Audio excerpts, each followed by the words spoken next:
ಸ್ನೇಹಿತರೆ, ಇವತ್ತಿನ ವಿಡಿಯೋದಲ್ಲಿ ಮಹಾಲಕ್ಷ್ಮಿ ರಾಜಯೋಗದ ಬಗ್ಗೆ ತಿಳಿಸ್ಕೊಡ್ತೀನಿ. ಈ ಮಿಥುನ ರಾಶಿಯಲ್ಲಿ ಮೇ 18ರಂದು ಮಹಾಲಕ್ಷ್ಮಿ ರಾಜಯೋಗ ಸೃಷ್ಟಿಯಾಗುತ್ತೆ. ಇದು ಕೆಲವು ರಾಶಿಯವರಿಗೆ ಸಂಪತ್ತು, ಸೌಕರ್ಯ ಹಾಗೂ ಐಷಾರಾಮಿ ಜೀವನವನ್ನೇ ತಂದುಕೊಡುತ್ತೆ. ಹಾಗಾದರೆ ಆ ಅದೃಷ್ಟಶಾಲಿ ರಾಶಿಗಳು ಯಾವ್ಯಾವು, ಆ ರಾಶಿಗಳಲ್ಲಿ ನಿಮ್ಮ ರಾಶಿ ಕೂಡ ಒಂದಾಗಿದೆಯಾ ಅನ್ನೋದು ನಿಮಗೆ ಗೊತ್ತಾಗಬೇಕಂದ್ರೆ ಈ ವಿಡಿಯೋನ ಎಲ್ಲೂ ಕೂಡ ಸ್ಕಿಪ್ ಮಾಡದೆ ಕೊನೆವರೆಗೂ ನೋಡಿ. ಹಾಗೆ ನೀವೇನಾದರೂ ಇನ್ನೂ ನಮ್ಮ ಚಾನಲ್ಗೆ ಹೊಸೊಬ್ಬರಾಗಿದ್ದರೆ ದಯವಿಟ್ಟು ಈ ಕೂಡಲೇ ಸಬ್ಸ್ಕ್ರೈಬ್ ಮಾಡ್ಕೊಳ್ಳಿ. ಸ್ನೇಹಿತರೆ, ಜ್ಯೋತಿಷ್ಯ ಶಾಸ್ತ್ರದ ಪ್ರಕಾರ ನವಗ್ರಹಗಳಲ್ಲಿ ಶುಕ್ರನನ್ನ ಸಂಪತ್ತಿನ ದಾತ ಅಂತ ಕರೆಯಲಾಗುತ್ತೆ. ಈ ಶುಕ್ರನು ತುಲಾ ರಾಶಿ ಮತ್ತು ವೃಷಭ ರಾಶಿಯ ಅಧಿಪತಿ. ಮೇ 15ರಂದು ವೃಷಭ ರಾಶಿಯಿಂದ ಮಿಥುನ ರಾಶಿಗೆ ಶುಕ್ರನು ತನ್ನ ಸಂಚಾರವನ್ನು ಬದಲಾಯಿಸ್ತಾನೆ. ಈಗ ಪ್ರಸ್ತುತ ವೃಷಭ ರಾಶಿಯಲ್ಲಿ ಇದ್ದಾನೆ. ಮೇ 18ರಂದು ಇದೇ ಮನೆಗೆ ಅಂದರೆ ಮಿಥುನ ರಾಶಿಗೆ ಚಂದ್ರ ಕೂಡ ಸಂಚಾರವನ್ನು ಬದಲಾಯಿಸ್ತಾನೆ. ಮಿಥುನ ರಾಶಿಯಲ್ಲಿ ರಾಕ್ಷಸರ ಗುರುವಾದಂತಹ ಶುಕ್ರ ಹಾಗೂ ಮನಸ್ಸಿನ ಅಂಶವೆಂದು ಪರಿಗಣಿಸಲಾಗುವಂತಹ ಚಂದ್ರ ಒಟ್ಟಿಗೆ ಪ್ರಯಾಣಿಸುವುದರಿಂದ ಮಹಾಲಕ್ಷ್ಮಿ ರಾಜಯೋಗ ಸೃಷ್ಟಿಯಾಗುತ್ತೆ. ಈ ಶುಭಯೋಗ ರೂಪುಗೊಳ್ಳುವುದರಿಂದ ಅದರ ಪ್ರಭಾವ ಎಲ್ಲ ರಾಶಿಗಳ ಮೇಲೆ ಕೂಡ ಕಂಡುಬರುತ್ತೆ. ಆದರೆ ಕೆಲವು ರಾಶಿಗೆ ಸಂಬಂಧಪಟ್ಟಂತಹ ಜನರು ತುಂಬ ಅದೃಷ್ಟವಂತರಾಗ್ತಾರೆ. ಆರ್ಥಿಕ ಪರಿಸ್ಥಿತಿಯಲ್ಲಿ ಅನಿರೀಕ್ಷಿತವಾದಂತಹ ಸುಧಾರಣೆಯನ್ನು ಕಾಣ್ತಾರೆ. ವೃತ್ತಿಯಲ್ಲಿ ಪ್ರಗತಿ, ಹಾಗೆ ಹಠಾತ್ತನೆ ಲಾಭ ಸಿಗುವ ಸಾಧ್ಯತೆಗಳು, ಇನ್ನೂ ಹೆಚ್ಚಿನ ಶುಭ ಫಲಗಳನ್ನು ಪಡ್ಕೊತಾರೆ. ಹಾಗಾದರೆ ಆ ರಾಶಿಗಳು ಯಾವ್ಯಾವು ಅನ್ನೋದನ್ನು ಈಗ ಒಂದೊಂದಾಗಿ ನೋಡ್ತಾ ಹೋಗೋಣ. ಈಗ ಮೇಷರಾಶಿ. ಜ್ಯೋತಿಷ್ಯ ಶಾಸ್ತ್ರದ ಪ್ರಕಾರ ಮೇಷ ರಾಶಿಯ 3ನೇ ಮನೆಯಲ್ಲಿ ಮಹಾಲಕ್ಷ್ಮಿ ರಾಜಯೋಗ ರೂಪುಗೊಳ್ಳುವುದರಿಂದ ಮೇಷರಾಶಿಯವರಿಗೆ ಕೂಡ ಅದೃಷ್ಟ ಕುಲಾಯಿಸುತ್ತೆ. ಹೂಡಿಕೆಯಿಂದ ಲಾಭ, ಸ್ವಂತ ವ್ಯಾಪಾರ ವ್ಯವಹಾರವನ್ನು ಮಾಡುವವರಿಗೆ ಹಿಂದೆಂದೂ ಕಾಣದಷ್ಟು ಆದಾಯ ಸಿಗುವ ಸಾಧ್ಯತೆ ಇದೆ. ನಿಮಗೆ ಅದೃಷ್ಟದ ಸಂಪೂರ್ಣ ಬೆಂಬಲ ಇರುತ್ತೆ. ನೀವು ಕೆಲಸಕ್ಕಾಗಿ ವಿದೇಶ ಪ್ರಯಾಣವನ್ನು ಮಾಡುವಂತಹ ಯೋಗ ಕೂಡ ಕೂಡಿ ಬರಬಹುದು. ಇದರಿಂದ ಕೂಡ ನಿಮಗೆ ನಿಮ್ಮ ಎಲ್ಲ ಆರ್ಥಿಕ ಸಮಸ್ಯೆಗಳು ದೂರವಾಗಿ ಹಣಕಾಸಿನ ಪರಿಸ್ಥಿತಿ ಸಾಕಷ್ಟು ಸುಧಾರಣೆಯನ್ನು ಕಾಣುತ್ತೆ. ನೀವು ಕೈಗೊಳ್ಳುವ ಉದ್ಯೋಗ ಪ್ರವಾಸಗಳು ಉತ್ತಮ ಆರ್ಥಿಕ ಲಾಭವನ್ನು ತಂದುಕೊಡ್ತವೆ. ಶುಭ ಸಮಾರಂಭಗಳಲ್ಲಿ ನೀವು ಪ್ರಮುಖವಾದಂತಹ ಪಾತ್ರವನ್ನು ವಹಿಸಿ ಭಾಗವಹಿಸ್ತೀರಾ. ನಿಮ್ಮ ಕೀರ್ತಿ, ಖ್ಯಾತಿ ಹಾಗೂ ಗೌರವ ಹೆಚ್ಚಾಗುವಂತಹ ಸಮಯ ಇದು. ಅನಿರೀಕ್ಷಿತ ಹಣದ ಅರಿವು ನಿಮಗೆ ಸಿಗುವಂತಹ ಸಾಧ್ಯತೆ ಇದೆ. ವಿವಾಹಿತರ ಜೀವನ ಸಂತೋಷದಿಂದ ಕೂಡಿರುತ್ತೆ. ಬಾಕಿ ಇರುವಂತಹ ಕೆಲಸಗಳು ಯಶಸ್ವಿಯಾಗಿ ಪೂರ್ಣಗೊಳ್ತವೆ. ಅಲ್ಲದೆ ನಿಮ್ಮ ಸಾಲಗಳನ್ನು ತೀರಿಸೋದಕ್ಕೆ ಇದು ಸುವರ್ಣ ಸಮಯ. ಕುಟುಂಬದಲ್ಲಿ ಶಾಂತಿ, ನೆಮ್ಮದಿಯೊಂದಿಗೆ ಶುಭ ಕಾರ್ಯಗಳು ನಡೆಯುತ್ತವೆ. ಈಗ ಕಟಕ ರಾಶಿ.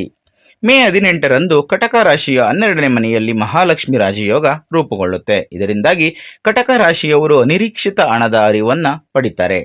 ನೀವು ಬಹಳ ದಿನಗಳಿಂದ ಉದ್ಯೋಗವನ್ನು ಹುಡುಕ್ತಾ ಇದ್ರೆ ಈ ಯೋಗದ ಅವಧಿಯಲ್ಲಿ ನಿಮಗೆ ಅನಿರೀಕ್ಷಿತವಾದಂತಹ ಉದ್ಯೋಗ ಸಿಗುವ ಸಾಧ್ಯತೆ ಇದೆ.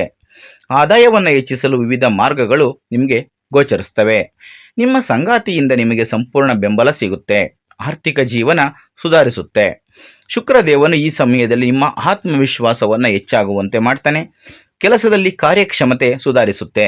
ಕೆಲಸದಲ್ಲಿ ಸವಾಲುಗಳನ್ನು ಸ್ವೀಕರಿಸುವಂತಹ ಧೈರ್ಯ ಹೆಚ್ಚಾಗುತ್ತೆ. ವಿವಾಹಿತರ ಜೀವನದಲ್ಲಿ ಸಂತೋಷ ದ್ವಿಗುಣಗೊಳ್ಳುತ್ತೆ. ಅವಿವಾಹಿತರಿಗೆ ವಿವಾಹ ಯೋಗ ಕೂಡಿ ಬರುವ ಸಾಧ್ಯತೆ ಇದೆ. ಈಗಾಗಲೇ ಮಾಡಿದಂತಹ ಹೂಡಿಕೆಗಳಿಂದ ಈ ಸಂದರ್ಭದಲ್ಲಿ ಉತ್ತಮವಾದಂತಹ ಲಾಭವನ್ನು ನೀವು ಪಡ್ಕೋಬಹುದು. ಹಾಗೆ ಪ್ರಗತಿಗೆ ಹೊಸ ಅವಕಾಶಗಳು ತೆರೆದುಕೊಳ್ಳುವಂತಹ ಸುವರ್ಣ ಸಮಯ. ಈ ಅವಧಿಯಲ್ಲಿ ನಿಮ್ಮ ಆರೋಗ್ಯ ಸುಧಾರಣೆಯನ್ನು ಕಾಣುತ್ತೆ. ಒತ್ತಡ ಕಡಿಮೆಯಾಗಿ ಮಾನಸಿಕ ಆರೋಗ್ಯ ಕೂಡ ಸುಧಾರಿಸುತ್ತೆ. ಈಗ ಧನುರಾಶಿ. ಧನುರಾಶಿಯ 7ನೇ ಮನೆಯಲ್ಲಿ ಮಹಾಲಕ್ಷ್ಮಿ ರಾಜಯೋಗ ರೂಪುಗೊಳ್ಳುತ್ತೆ. ಇದರಿಂದಾಗಿ ಮೇ 18ರಿಂದಲೇ ನಿಮ್ಮ ಭಾಗ್ಯದ ಬಾಗಿಲು ತೆರೆಯುತ್ತೆ. ನಿಮ್ಮ ಶ್ರಮಕ್ಕೆ ದುಪ್ಪಟ್ಟು ಲಾಭವನ್ನು ನೀವು ಪಡ್ಕೊತೀರಾ. ಶುಕ್ರದೇವನ ವಿಶೇಷ ಅನುಗ್ರಹ ನಿಮ್ಮ ಮೇಲೆ ಇರುವುದರಿಂದ ಎಲ್ಲ ಕಾರ್ಯಗಳಲ್ಲೂ ಯಶಸ್ಸು ನಿಮ್ಮದಾಗಿರುತ್ತೆ. ನಿಮ್ಮ ವೈಯಕ್ತಿಕ ಮತ್ತು ವೃತ್ತಿಪರ ಜೀವನದಲ್ಲಿ ಉತ್ತಮ ಫಲಿತಾಂಶಗಳನ್ನು ನೀವು ಪಡ್ಕೊಳ್ತೀರಾ. ವ್ಯಾಪಾರವನ್ನು ಮಾಡ್ತಾ ಇರೋರಿಗೆ ಈ ಯೋಗದ ಅವಧಿಯಲ್ಲಿ ಉತ್ತಮ ಲಾಭ ಸಿಗುತ್ತೆ. ಆರ್ಥಿಕ ಸ್ಥಿತಿ ಸಾಮಾನ್ಯಕ್ಕಿಂತ ಉತ್ತಮವಾಗುತ್ತೆ. ಕೆಲಸವನ್ನು ಮಾಡುವವರಿಗೆ ಕಚೇರಿಯಲ್ಲಿ ಬಡ್ತಿ ಸಿಗುವ ಸಾಧ್ಯತೆ ಇದೆ. ಅಲ್ಲದೆ ಅವಿವಾಹಿತರಿಗೆ ಕಂಕಣ ಭಾಗ್ಯ ಕೂಡಿ ಬರುವಂತಹ ಸುವರ್ಣ ಸಮಯ ಇದಾಗಿರುತ್ತೆ. ಈಗ ತುಲಾರಾಶಿ. ತುಲಾರಾಶಿಯ 9ನೇ ಮನೆಯಲ್ಲಿ ಮಹಾಲಕ್ಷ್ಮಿ ರಾಜಯೋಗ ರೂಪುಗೊಳ್ಳುತ್ತೆ. ಇದರಿಂದಾಗಿ ಈ ರಾಶಿಯವರು ಕೆಲಸ ಮತ್ತು ವ್ಯವಹಾರದಲ್ಲಿ ಉತ್ತಮ ಪ್ರಗತಿಯನ್ನು ಕಾಣಬಹುದು. ಕೆಲಸವನ್ನು ಮಾಡ್ತಾ ಇರೋರಿಗೆ ಬಡ್ತಿ ಅಥವಾ ಸಂಬಳ ಹೆಚ್ಚಳವಾಗುವ ಸಾಧ್ಯತೆ ಕೂಡ ಇದೆ.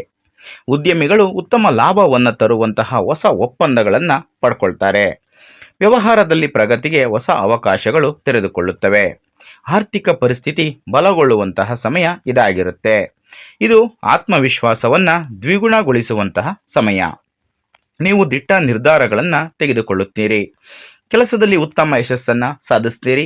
ಅಲ್ಲದೆ ಈ ಸಮಯದಲ್ಲಿ ಹೊಸ ವ್ಯಾಪಾರ ವ್ಯವಹಾರ ಹಾಗೂ ಉದ್ಯಮವನ್ನು ಪ್ರಾರಂಭಿಸಿದರೆ ಅದರಿಂದ ನಿಮಗೆ ಉತ್ತಮವಾದಂತಹ ಫಲಿತಾಂಶಗಳು ಸಿಗುತ್ತವೆ.